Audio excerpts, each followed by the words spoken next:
Hello everyone, welcome back to the channel. In today's video, I'm going to show you how you can fix the Vaillant boiler F23 error code in 2026. So this F23 error code on your Vaillant boiler usually means there is a large temperature difference between the flow pipe and the return pipe. In simple terms, the water is leaving the boiler is much hotter than the water returning back, which causes the boiler to shut down as a safety measure. So in order to fix it, first of all, you need to start by checking whether all of your radiators are heating up properly. If some of the radiators feel cold at the top, you can try bleeding the radiators to remove the trapped air from the system. Afterwards, you just have to simply check the boiler pressure. So make sure that it is within the normal range, which is recommended by Vaillant.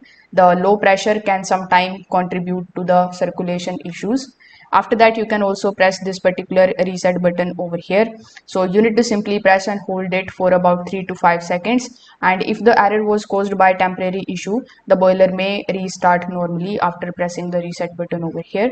So if this video helped you out, make sure that you like this video, subscribe to the channel, and also you can check out some other boiler troubleshooting guides on our channel.